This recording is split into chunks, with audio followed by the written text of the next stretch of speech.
What's up mga Jai? Good morning! So kakagising ko lang. So it's ABSUS Foundation Week. So kailangan kahit walang pasok, nasa school dahil attendance is a must.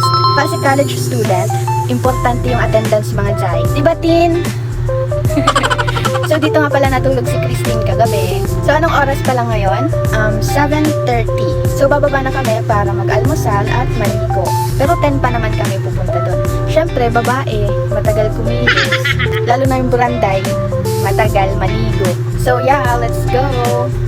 At bumaba na nga kami mga Jai. Nag-init na din pala ako ng tubig para magkape muna kami. Pagkatapos ay hinugasan ko na yung rice cooker para makapagsaing na ako mga Jai. So nagtimpla muna kami para may laman ang tiyan bago maligo. And after maligo ay agad na kami nag-ayos mga Jai para pumunta na tayo sa school. Kailangan talaga naglalaan ng 1 oras mga Jai sa pag-aayos lang. Oo, tama ang narinig nyo, 1 oras sa pag-aayos. Syempre, babae nga naman mga Jai. Relate ka din ba? O appear? And hindi dapat makalimutan ang last part, yun ay ang lipi. So mga Jai, katapos lang namin maligo at mag-ayos. Anong oras na mga Jai? Hanggang 10:30 lang yung attendance namin. Pero anong oras na? Ilang minutes na lang, malilate na kami. At wala kaming pake. Attendance is a must, basta college student. Kahit hindi ka na makapag-almusal mga Jai, basta may attendance ka, di ba Bi? Pag nag-almusal ka, late ka. Late ka na. At maulan pa nga mga Jai, Diyos ko. So I will wear a cap. And that's my outfit for today. Very Latina. Arat na sa school mga Jai. So we're here na mga Jai. Ang unang hinanap ay ang attendance. Syempre, isecure muna ang attendance dahil baka makapagbayad tayo ng fines, Diyos ko. So sinimulan na naming maglibot-libot sa EBSU. Yung mga ganyang kinimperlu. Ang nice mga Jai dahil nakalagay dyan yung historical events sa EBSU at iba pa. So tapos na kami mag-attendance mga Jai. Mamayang 1 ulit.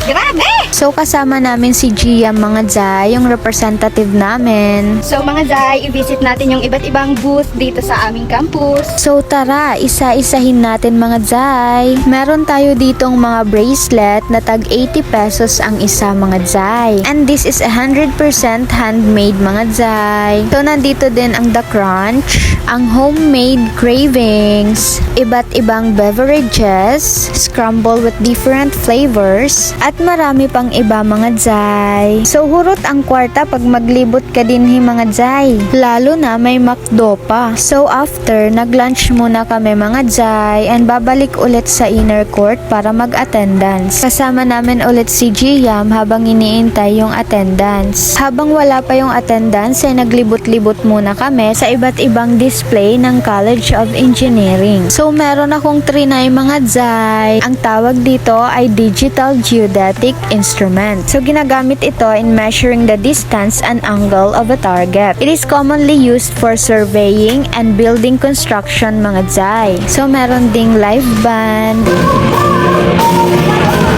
Another attendance mga Jai for the afternoon. So meron ding iba't ibang booth sa my field mga Jai. So habang hinihintay namin ang attendance para mag-out na mga Jai, pumunta muna kami sa library para magbasa. Ay matulog pala. Sorry. So mga Jai, katapos lang namin matulog sa library. Yun talaga yung pinunta namin dito. Kakahintay ng attendance, nakatulog na lang mga Jai. So ngayon, mag-attendance lang kami para mag-out na. And uuwi na sa BH. Tara na, inaantok pa ako, B. So attendance ulit mga Jai, walang katapusang attendance, Diyos ko. Nag-isaw muna bago umuwi. And nandito na ako sa BH mga Jai. That's it for today. I hope you like this video. Thanks for watching.